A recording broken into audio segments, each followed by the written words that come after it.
Welcome to The Explainer.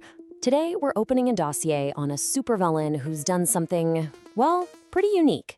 He hasn't just crashed a party, he's taken it over, completely. We're talking about a figure of immense supernatural power who has claimed an entire global celebration as his own, the Mardi Gras Joker. So, let's just start with a wild question. What really happens when the chaotic, joyful spirit of a global party is harnessed by one single, evil person? Well, according to our source material, the answer is pretty chilling. You see, he calls himself the leader of the entire global carnival season. And according to this dossier, that is not an empty boast. He apparently solidified his complete control over the holiday spirit all the way back in 2020. And he doesn't just enjoy the party.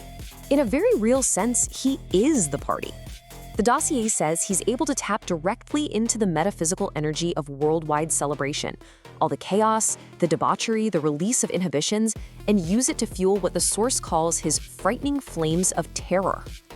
Now, to really understand his role, it's fascinating to see how he's positioned as a direct counterpart to Santa Claus.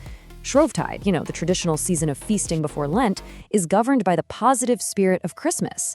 But under the Joker's influence, Carnival has twisted into the anti-Shrovetide, basically a successful, dark Christmas that's fueled by chaos instead of cheer. So how exactly do you become the king of a holiday? Yeah, it's not a title you're born into. For the Joker, the path to the crown was a dark and violent one, and it all started on the streets. He started out as a guy named Frank Farkas, just a common street criminal who got his kicks from intimidation and theft. But he soon discovered he had a natural talent for something far more sinister: voodoo magic. And his progression from a street thug to a paranormal master was terrifyingly quick. He starts as a simple criminal, then becomes an apprentice to a voodoo master named Trailfez. But his ambition was just limitless. He ultimately eliminated his own master in a diabolical ritual, a final betrayal that multiplied his powers exponentially. So what do you get when you master dark magic and gain control of a global holiday? Well, you get an immense array of paranormal abilities. Let's break down exactly what this guy is capable of. His power set is truly formidable. On top of being a master of dark voodoo, the spirit of Mardi Gras itself gives him superhuman strength, speed, and agility. Then you add in a psychic danger sense, hypnotic eyes, the ability to create zombies, and curse people with voodoo dolls. He's basically a supernatural one-man army. With a list of powers like that, the obvious question is, can anything actually harm him? Is he completely invincible? Well, the source says no. So while he's a top-tier voodoo master, he's not immune to even greater magic. And his primary weak link seems to be a specific ancient voodoo artifact, one that was once owned by the famous Marie Laveau. He needs it to channel the holiday spirit, which means destroying that artifact could sever his connection to his power source. An individual this powerful has to have an endgame, right? And according to this dossier, the Joker's ambition is nothing short of apocalyptic in scale. The source material uses a truly chilling phrase to describe his ultimate objective.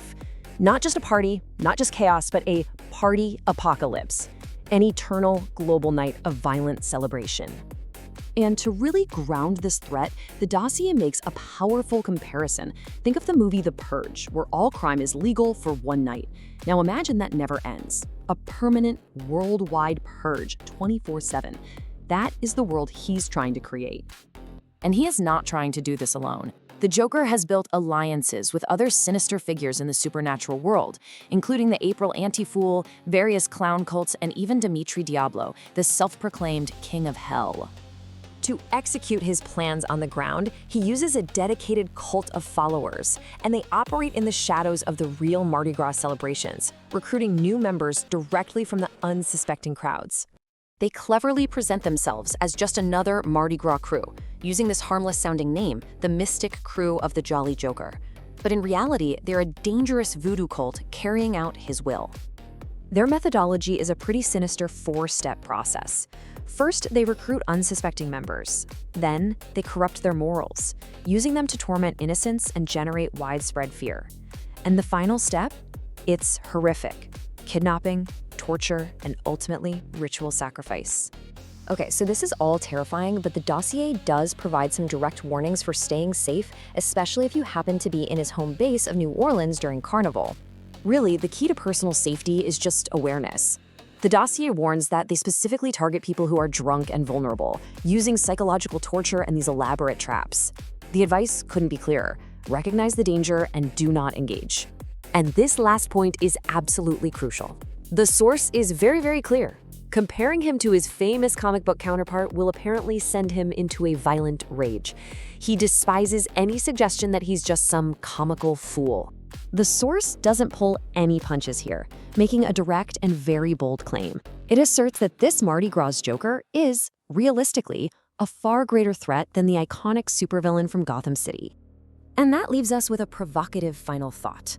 On one hand, you have a brilliant, but, human criminal mastermind who's mostly confined to a single city. On the other, you have a supernatural entity controlling a global celebration with literal plans for a worldwide apocalypse. The dossier makes its case, but I'll leave it to you. Which one do you think is truly the greater threat?